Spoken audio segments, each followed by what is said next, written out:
Hello students, आज मैं हिंदी व्याकरण के काव्य के सौंदर्य रस छंद अलंकार में से छंद के बारे में कुछ बतलाने जा रहा हूँ। अब आप छंद के बारे में देखिए। छंद की परिभाषा है वर्णों अथवा मात्राओं की निश्चित गणना के आधार पर प्रस्तुत कविता का बाह्य रूप छंद कहलाता है। छंद के भेद।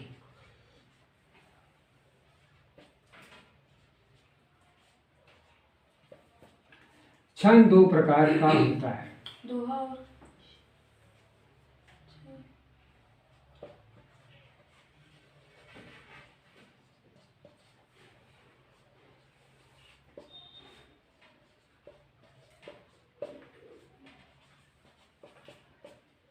पहला वर्णवृत्त,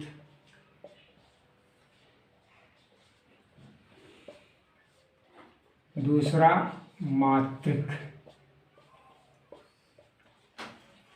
मात्रिक छंद। अब पहला वर्णवृत्त छंद।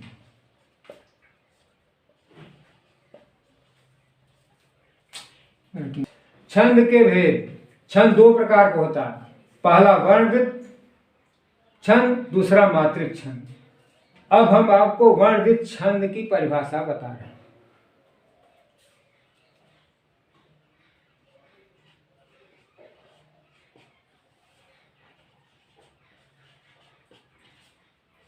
जिन छंदों में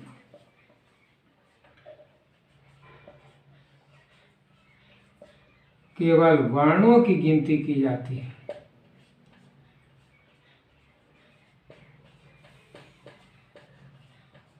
वर्णों की गिनती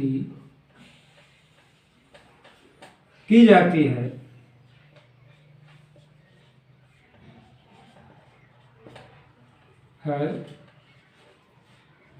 उसे वर्णवृत्त छंद कहते हैं।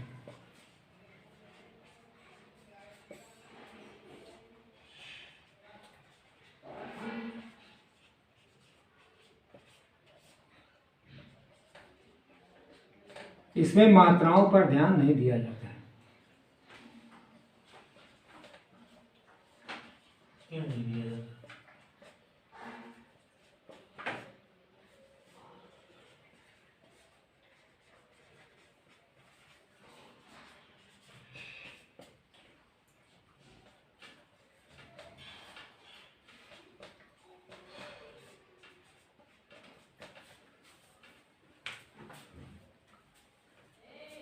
मात्रिक छंद, जिन छंदों में मात्राओं की निश्चित संख्या रहती है,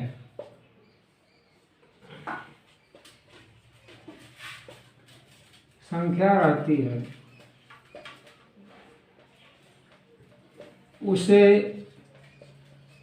मात्रिक छंद कहा जाता है।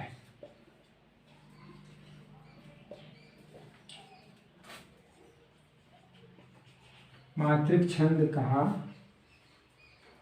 जाता है।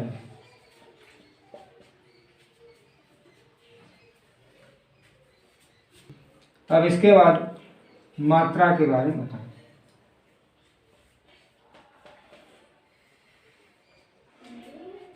वर्णों के उच्चारण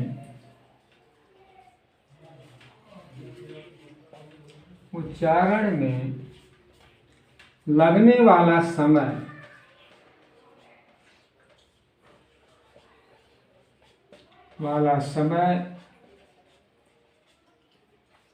मात्रा कहलाता है।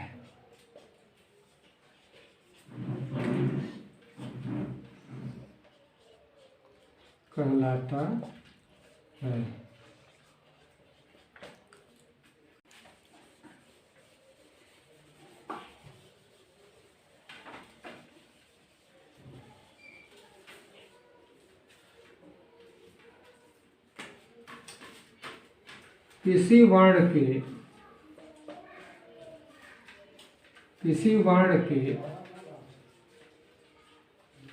उच्चारण में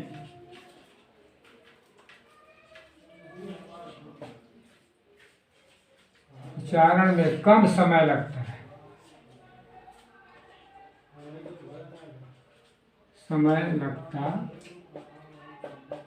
है तथा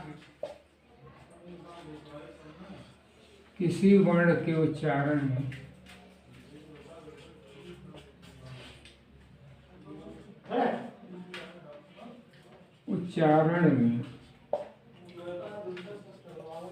अधिक समय लगता है।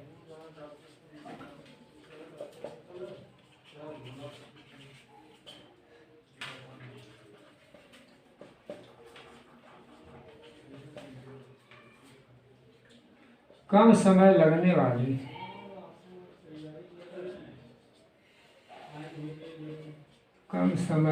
वाले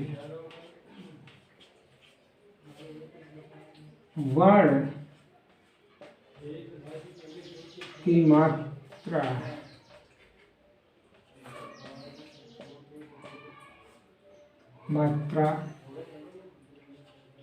एक होती है।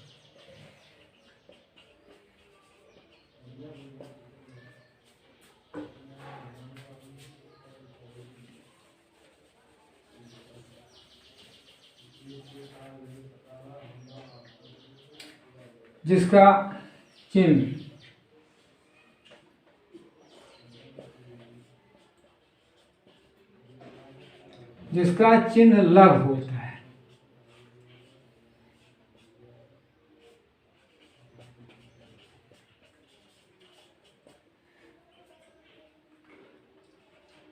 अधिक समय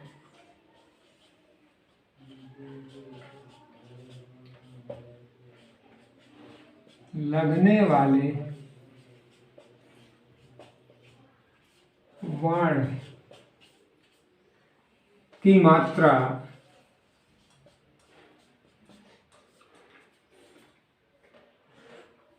दो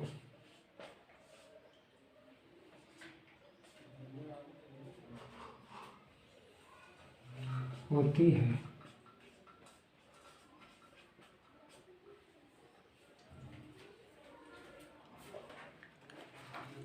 हेलो स्टूडेंट्स, मैंने अभी आपको मात्राओं के बारे में बतलाया। मात्राओं में किसी वर्ण के उच्चारण में अधिक समय लगता है तो किसी वर्ण के उच्चारण में कम समय लगता है।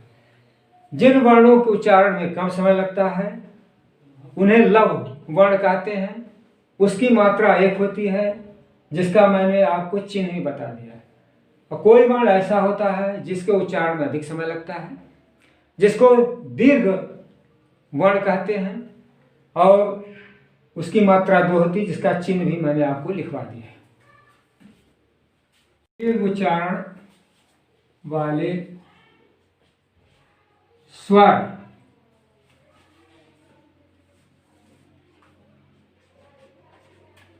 या वर्ण निम्नांकित हैं।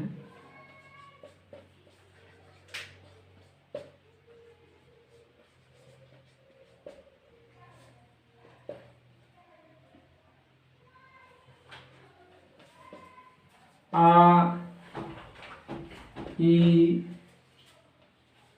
उ, ए, ऐ, ओ, आओ, अ।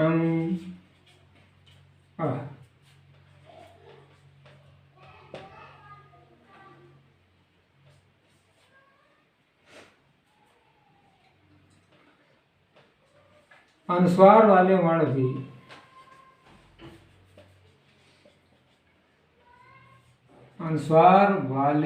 भी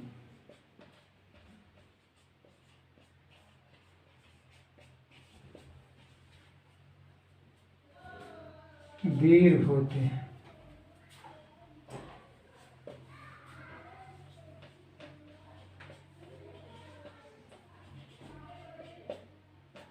जैसे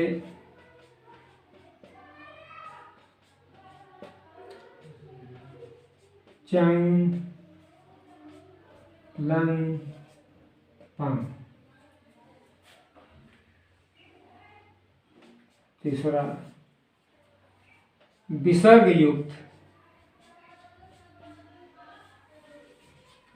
युक्त वर्ण भी दीर्घ होता है।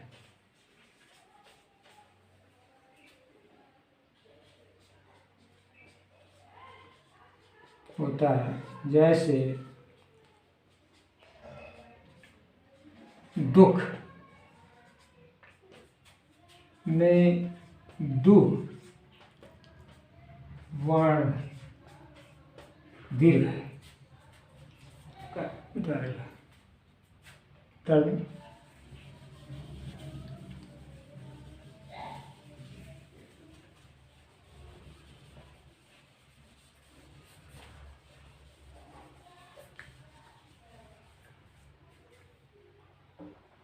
दीर्घ।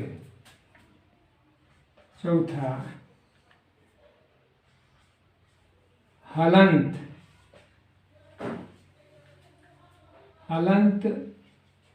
वर्ण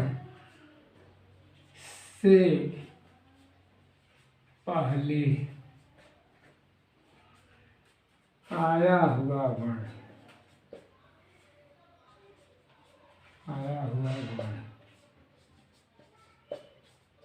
भी दीर्घ होता है।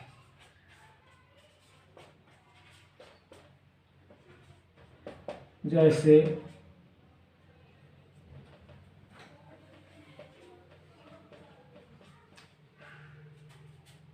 अद्भुत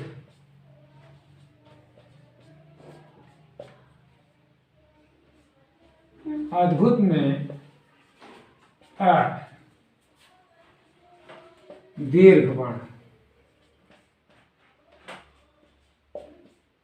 हुआ। पांचवा संयुक्त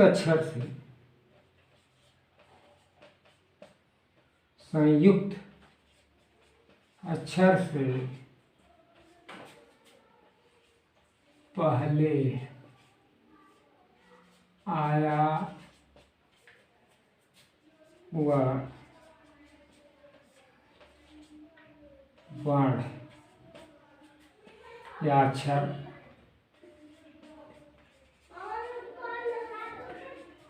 दीर्घ होता है।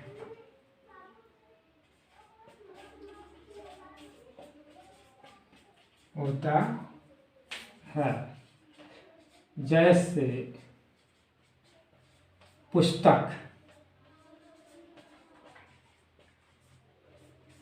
पुस्तक में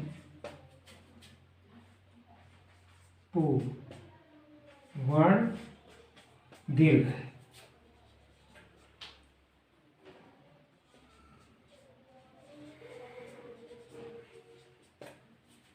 अभी आप लोगों को बताया कौन कौन से वर्ण दीर्घ होते हैं। उसमें मैंने पहले बताया कि दीर्घ मात्रा वाले जितने वर्ण हैं सब जो है दो मात्रा रखते हैं। जैसे आ, ई, उ, ए, ऐ, ओ, औ, अं, अ।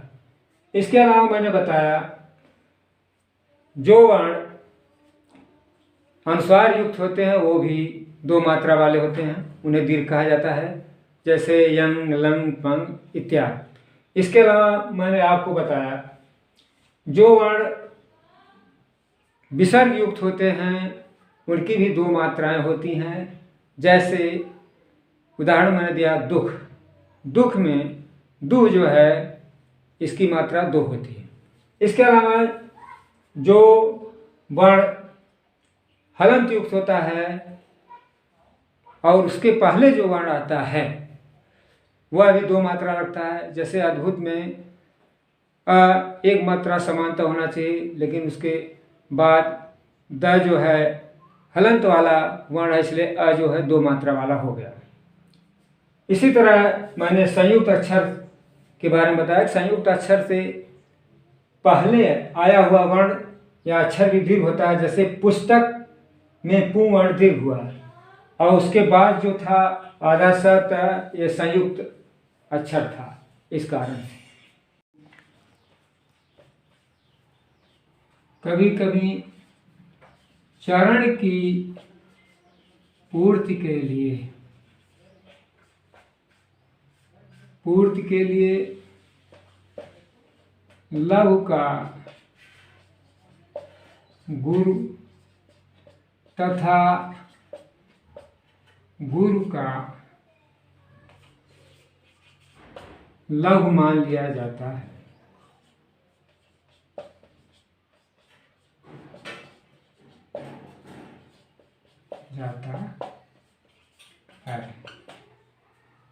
अब इसके बाद कुछ विशेष नियम के बारे में बतलाऊंगा।